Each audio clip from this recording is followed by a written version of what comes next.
আর চার রকম শাস্তির কথা বলেছেন। আয়াতের সংক্ষিপ্ত তরজমা বলে দিই। ইন্নামা জাযাউল্লাযিনা ইউহারিবুনা আল্লাহ ওয়া রাসূলাহু, নিঃসন্দেহে ওদের শাস্তি, জাযা, বদলা, আল্লাযিনা ইউহারিবুনা আল্লাহ ওয়া রাসূলাহু, যারা আল্লাহ ও রাসূলের বিরুদ্ধে বিদ্রোহ ঘোষণা করে, যুদ্ধের ঘোষণা করে, ওয়া ইয়াসআউনা ফিল আরদি ফাসাদান, আর আল্লাহর জমিনে তারা কি করে, বিপর্যয় সৃষ্টি করে, বিশৃঙ্খলা সৃষ্টি করে, ফাসাদ সৃষ্টি করে। তাদের পানিশমেন্ট হচ্ছে চারটার মধ্যে কোনো একটি বা একাধিক, যেমনটা শাসক চাইবে। ইউকাত্তালু, তাদেরকে হত্যা করা হবে, তাদের কি করা হবে, হত্যা করা হবে একটি শাস্তি। আও ইউসাল্লাবু, অথবা তাদেরকে শুলে চড়ানো হবে, ফাঁসিতে শুলে চড়ানো হবে। আও তোকাত্তা আইদিহিম ওয়া আরজুলুহুম মিন খিলাফ, অথবা তাদের হাত পাগুলি উল্টো করে কেটে দেওয়া হবে। ডান হাত হইলে বাম পা, আর বাম হাত হলে ডান পা, এইভাবে মিন খিলাফ, উল্টো পাল্টা করে তাদের হাত পাগুলো কেটে দেওয়া হবে। আও ইউনফাউ মিনাল আরজে, অথবা তাদেরকে দেশ থেকে নির্বাসিত করা হবে, দেশ থেকে নির্বাসিত করা হবে।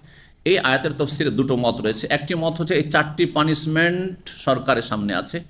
যেমন অপরাধ সরকার মনে করবে যে এরকম অপরাধী, বা যেই অপরাধীকে যেমন শাস্তি দেওয়ার ইচ্ছা, সরকার যে কোনো একটি অপশন চয়েস করতে পারে।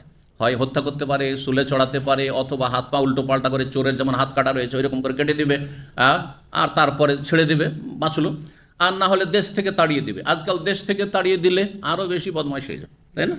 সুতরাং জেলের ব্যবস্থা করা হয়েছে, 20 বছর জেল। হিরোইন গাঁজা নিয়ে এসছো বা খেয়েছো তো 10 বছর জেল, 15 বছর জেল, এইরকম জেল। ডাকাতের এত বছর জেল, এগুলো করা হয়েছে। কারণ দেশের বাইরে পাঠিয়ে দিলে এরা হয়তো এমন একটা বড় গ্যাং তৈরি করে দেশের জন্য হুমকির কারণ হয়ে যেতে পারে। এখান থেকে হয়তো ইজতিহাদ অনেক যারা অপরাধী, দেশদ্রোহী, তাদের ন্যাশনালিটি ক্যান্সেল করা, তাদের ন্যাশনালিটি, নাগরিকত্ব বাতিল করা সরকারের অধিকার। ইউনিফর্মিল, আর দেশ থেকে তাড়িয়ে দাও, নাগরিকত্ব বাতিল মানে তাদের দেশ থেকে নির্বাসিত করে দাও, সেটাই সমাধান হইতে পারে, সেই শাস্তি দিতে পারে সরকার। আর এক দল বলছেন না, কেউ যদি শুধু ডাকাতি করেছে, কাউকে মারেনি, তাহলে হাত কাটা, পা কাটা, ডাকাতের শাস্তি, সিম্পল ডাকাত। আর যদি তার সাথে মানুষ খুন করে তাহলে হত্যা। আবার শুধু মানুষ খুন করেছে কিন্তু ধন সম্পদ নিয়ে যায়নি, কিন্তু কয়েকটা অপরাধ করেছে, তখন কয়েকটা অপরাধ করলে শুলে চড়ানো ইত্যাদি। মানুষকে খুনও করেনি, আর ওই রকম ডাকাতি করে কোনো কিছু নিয়েও যেতে পারেনি সম্পদ, কিন্তু বিশৃঙ্খলা সৃষ্টি করেছে দেশের জন্য ঝুঁকি এরা, তাহলে তাদেরকে দেশ থেকে নির্বাসিত করে তাড়িয়ে দেওয়া, দেশের নাগরিকত্ব ক্যান্সেল করা, ইউনিফর্মিয়াল আর্জ। কেউ বলেছেন যে এইভাবে শাস্তিগুলি দিতে হবে।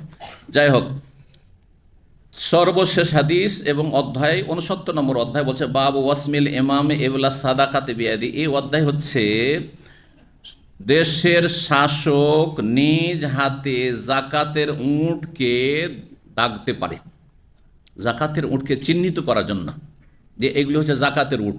কোনো জায়গায় ছুটে যদি চলে যায় তো যে কোনো মুসলিম দেখলে বুঝবে, রে এটা কোনো ব্যক্তি মালিকানা জাকাত নাই, উট নয়, বরং এটা হচ্ছে সরকারি বাইতুল মালের উট, এটা বাইতুল মালে আমানত পৌঁছে দিতে হবে, এটা জাকাতের। জি, এটা হারিয়ে যাওয়া নয় যে আমি এটাকে নিয়ে চলে যাবো আর তারপরে মালিক আসলে দেবো, আর যদি 1 বছর না আসে তাহলে এটা আমার জন্য রেখে নেবো, এটা চলবে না। বোঝা গেছে? বাইতুল মালে জমা করতে হবে। এই জন্য ওয়াসম করা মানে দাগানো।